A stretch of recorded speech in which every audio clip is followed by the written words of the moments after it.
Hey everyone, so I know this is going to be a little bit random and a bit randomly put together, but I just wanted to express my anger and disappointment that I'm feeling right now from watching Monday Night Raw. I don't usually watch Raw, but there were rumors that there was going to be a Texan debut. Well, there was a Texan and there was a debut, but it's not the same person, which I don't know where that rumor came from, but maybe they just morphed together. But before I get to what you're seeing on screen right now, I want to talk about the good, because the show started off pretty damn good. John Cena opened the show, welcomed the crowd back, did not mention The Fiend at all. I guess we're just forgetting about that.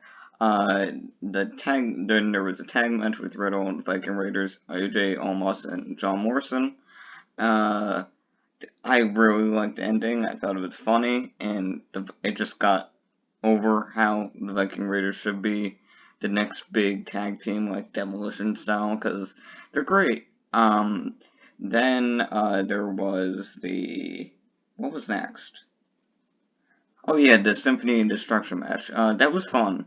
Uh, I I know like a lot of people don't like Elias or Jackson Riker, but I thought the match itself was pretty fun. But and then we get to I'm gonna skip over the Charlotte Ripley thing because I don't really care about it, and I think it's just setting up for something bigger later in the show. But then we get to Bobby Lashley's Open Challenge. Now, uh, it I heavily suspected that it was going to be the Texan debut that everyone was rumored about. Well, early on to the show, there was a debut announced where later in the night, just randomly Karrion Kross was going to debut. Okay, cool. That's the sort of thing you would announce ahead of time or maybe build up for a pay-per-view, but screw it. Who cares? Anyway, a Texan did answer the open challenge. Keith Lee. Yes, yes. I I was very excited, not so much so that Keith Lee's back, but more that Keith Lee is pushed into a main event position. My excitement quickly drowned out, however, when Keith Lee did do some athletic things, showed off some cool stuff, but Bobby Lashley won handily, and Keith Lee didn't do many moves, and Keith Lee lost very, very confidently. You okay? I'll get. Give me a second. Then after that, Goldberg came out after Bobby Lashley was standing there all proud of himself. And one of the commentators was like, "Who could have expected this?" Literally everybody, actually, because that was a rumor for a very long time.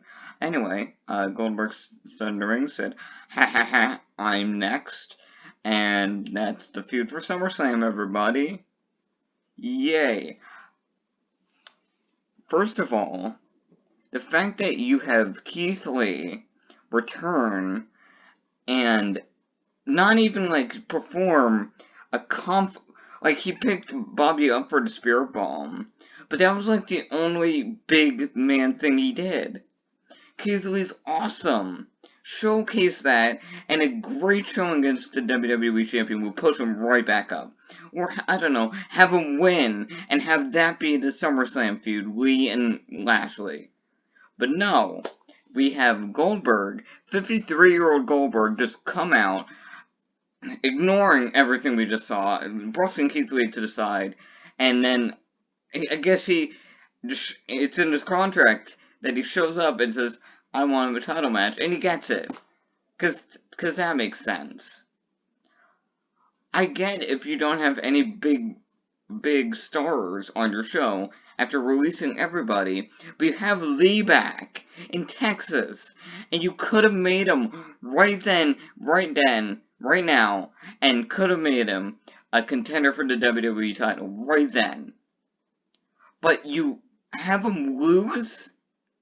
Not even a big man move. I'm not kidding. Go watch the match.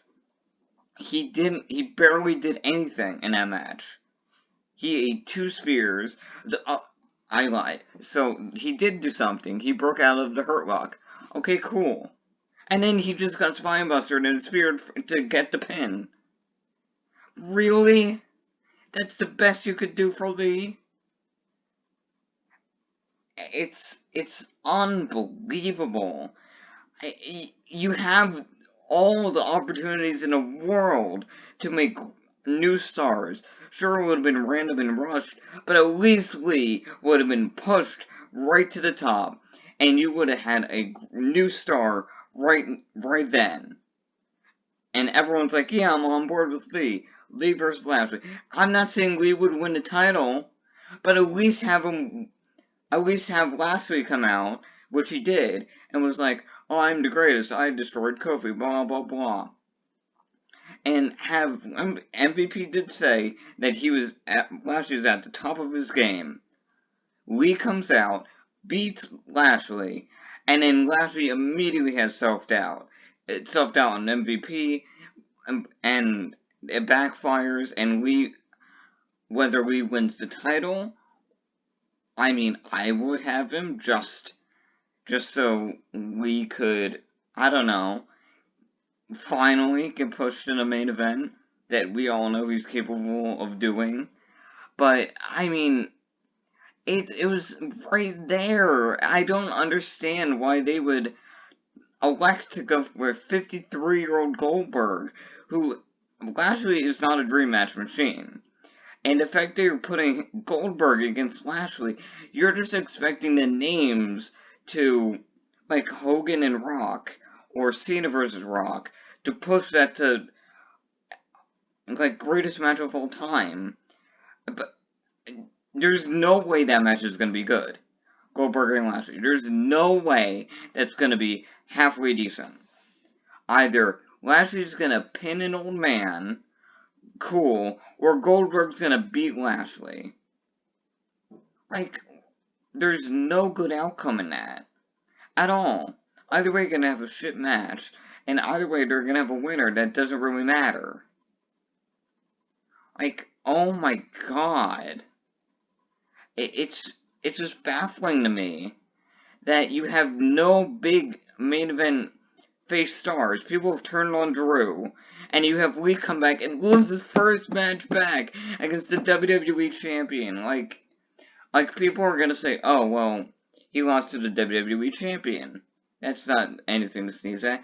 Yeah, but Lee has done nothing in his main roster, and you know what made him immediately relevant, pinning the WWE Champion after a dominant performance against Kofi. Which, people say, like, oh, I understand why Lashley completely destroyed Kofi. It was for the story with Big E. I don't get it. If you want that story, cool. Then have Kofi get a quick spot. You already had Lesnar destroy Kofi, and now you have Lashley destroy Kofi. There's nothing you can do to repair Kofi from that. Nothing. You couldn't have Kofi in Trouble in Paradise for a close 2 and then have Lashley win. You couldn't have anything. You couldn't have a Daniel Bryan spot where he kicks Lesnar in the balls and hits the running knee. You couldn't have anything. Like, who's the main event face now? People have turned on McIntyre, and he's feuding with Jinder goddamn Mahal. Who do you have? Riddle? No, you don't. He's doing his own tag team thing. It just baffles the mind that it'd be one thing if Goldberg just came out and said, I challenge you. Like, okay, that'd be bad. But you have Lee right there to make not only a main event at SummerSlam, but also a new star, and you don't do it. It's like Shayna Baszler all over again. The Rumble win was right there, but they just have her lose because Charlotte needs a Rumble win. Like, it doesn't make any sense. Anyway, that's... I haven't finished watching the rest of the show. I haven't seen Karrion Kross's debut. I haven't seen if Becky shows up in the main event, which I think she's going to. I just want to get this out because I am furious right now. But besides that, yeah, see ya. Ho, ho, ho, ho. Hey guys, I just stopped recording, my video about the Lashley Goldberg, Keith Lee thing. And I thought, oh, I might as well check in on Monday Night Raw. Maybe it's turned around. So we had the debut of Karrion Kross, which we saw earlier on the show. Jeff Hardy has no more words, which is, oh my god. That is fantastic. What is not fantastic, Karrion Kross, the NXT champion, mind you, made his entrance without Scarlett, which is a huge part of his act. And, not only is the NXT champion coming out, without Scarlett, a huge error, as Scarlett's a huge part of his act. You don't have him debut on pay-per-view. Like, you could have had this at SummerSlam, and it would have been great. Scarlett with all the mist, NXT champion coming out. That would have been great. You guys want to know what happened when I stopped recording and turned on Monday Night Raw to see what happened. Jeff Hardy rolled up the NXT champion Karrion Kross, making his debut without Scarlett. Rolled him up, put his feet on the rope.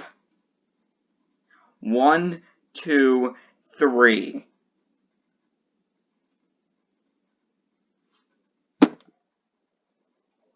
Are you out of your mind?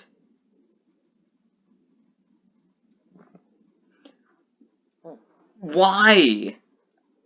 Why? He was your Why?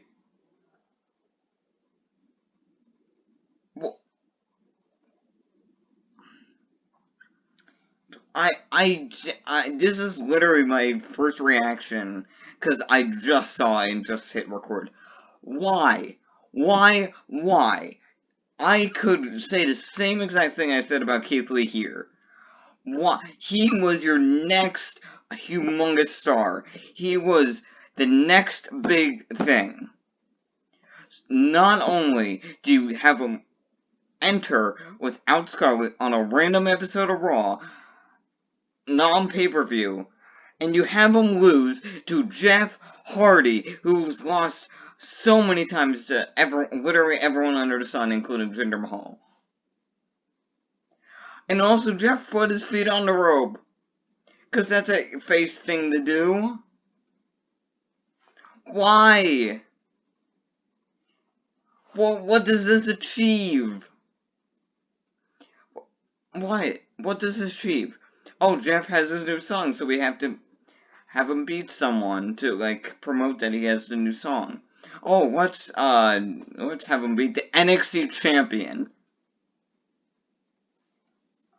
What? Like, that doesn't make any sense. At all. Literally, the last hour has been outright bullshit. What in the world is going through your mind that you have the destruction of two big NXT stars right in a row? Like, what? How? So, back to back, you have Lashley destroy Keith Lee, then you have Goldberg come out, so we're gonna have Lashley versus Goldberg. Okay, at least, that's gonna lead to a big money match at SummerSlam. Where does this lead? Where does it lead? What? Jeff getting a title shot? In my universe mode, I had Jeff Hardy going for the one last world title, and he brings back No More Words. That makes more sense than randomly bring back No More Words on a random Raw and have him beat the NXT champion with roll up and feet on the rope. Like, I am genuinely at a loss for words on how that makes any sense at all. And I almost don't want to hit stop record, because I know unless Becky Lynch returns after Charlotte probably beats Rhea Ripley for the second night in a row. Like, I don't understand why you would do that. Like, I'm angry, right? But I'm also just baffled. Because the last week Goldberg thing achieves a big money match. This achieves nothing except the destruction of the NXT champion and the possibility of an undefeated streak and a new monster on the main roster.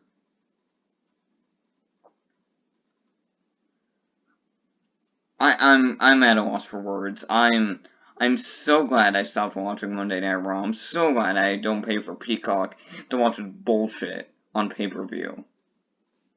Anyway, thank you guys for watching. Hopefully I don't have to hit record for a third time in the span of 20 minutes. Yeah, see ya.